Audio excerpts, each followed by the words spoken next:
Buenas tardes, mi nombre es Lady Daniela Spitia. Este es un trabajo para la materia Motivación y Emoción, por medio de un diario emocional que hicimos delante de mis compañeros. Para reconocer las conductas y las emociones, seleccionamos 6 relatos. Queremos identificar las bases teóricas y las técnicas que vamos a fomentar para la inteligencia emocional. En el primer relato vemos la emoción de la tristeza. La teoría que utilizamos es que es importante tener la capacidad de tener conciencia sobre nuestras emociones y sentimientos, reconocerlas y en lo medida de lo posible controlarlas para que cada vez que nos pase esta situación o la experimentemos de nuevo podamos darle un mejor manejo. La técnica que utilizamos es identificar el detonante. Qué situación nos está provocando esta emoción y cuál es su origen, ya que en algunas ocasiones nos habituamos tanto como a estas emociones predominantes que terminamos haciéndolas parte de nuestra forma de ser. En el segundo relato vamos a hablar de la vergüenza. La teoría que utilizamos fue la de Albert Bandura, que postuló la teoría del aprendizaje. Propuso que esta emoción podría ser la respuesta de un proceso de autorregulación y nos da 3 pasos. El primero, la observación de uno mismo, el cual se refiere a contemplar nuestro comportamiento. El segundo, el juicio, que es comparar nuestras acciones con la de los demás. Y finalmente, el autorrespuesta en base al juicio que tuvimos. La técnica que utilizamos fue regular el tono emocional. Hay que ponerle límites a nuestras emociones, en este caso a la vergüenza, permitiendo que broten las emociones y las sensaciones que no son habituales. Por ende, se exploran otras áreas. El tercer relato que encontramos es el de la tristeza por una ruptura amorosa. La teoría que utilizamos es que al pasar por una ruptura amorosa hace que nos afecte la sensación de bienestar, y más cuando nos desvinculamos de esa persona.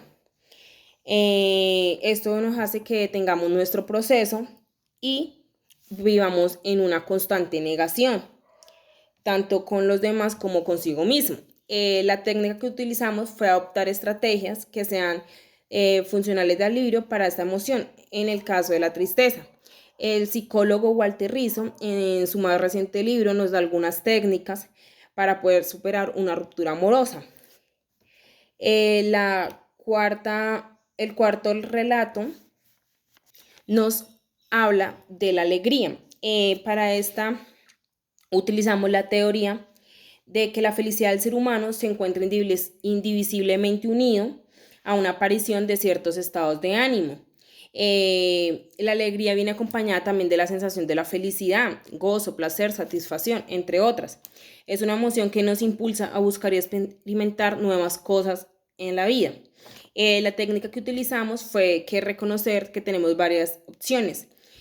Aunque no se pueden evitar muchas veces las dificultades que se nos presentan en la vida y los problemas que atravesamos a diario, podemos controlar cómo reaccionamos a ellos.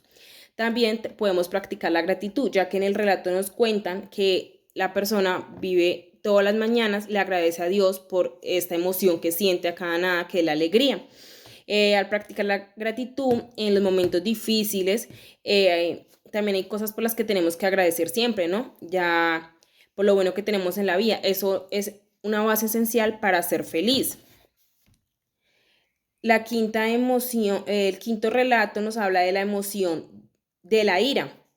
En este relato vamos a hablar, la teoría que escogimos es la de que no hay emociones ni malas ni buenas dependiendo de la situación. Ya las podemos sentir desagradables o agradables. Es un hecho bastante común cuando el aire y la tristeza pues suelen aparecer asociadas al cuadro depresivo, ya que en estos casos los síntomas de tensión suelen inferir en la capacidad de disfrute con respecto a las actividades cotidianas que hacemos y suelen sentirse desagradables.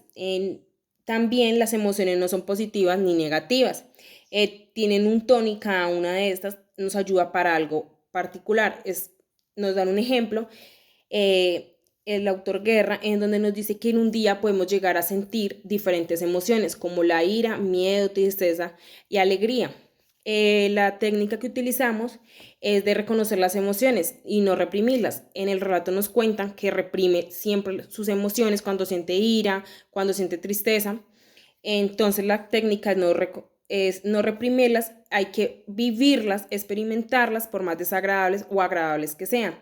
También expresar y canalizar las emociones. Hay tres formas de darle salida a una emoción. El primero, ya sea la reacción y la explosión que tengamos. El segundo, la actuación, decir todo está bien, no pasa nada. Y finalmente, la expresión, como se ve en este caso. Y por último, el último relato del que vamos a hablar va a ser del desagrado. La teoría que utilizamos para el desagrado es que el sujeto no huye del peligro, sino que en este caso actuaría como un revulsivo, ya que en el relato nos cuentan que el pensamiento que se le pasa por la mente cada vez que siente desagrado hacia una persona es huir de ella, alejarse y no volver a tener contacto. Entonces, esta es una emoción innata que a pesar de que es incómoda en general, desaparece de manera rápida cuando nos alejamos del estímulo que la provocó, ¿cierto? Entonces, sería alejarnos con quien o lo que nos provocó desagrado mientras nos tranquilizamos. La técnica que utilizamos para el desagrado es respirar ante todo antes de que se tenga que enfrentar a la situación que provocó esta emoción. También se puede realizar una técnica de respiración relajante. Y por otra parte, la aceptación de que evitemos el sentimiento. Eh, no sirve de nada dejarnos llevar por estímulos, por la primera expresión, por la primera impresión, por lo primero que sintamos, ya que en algunas ocasiones suele ser algo irracional. Y abandonar la situación. Lo mejor es abandonar la situación y retomarla cuando ya estemos calmados. Muchas gracias.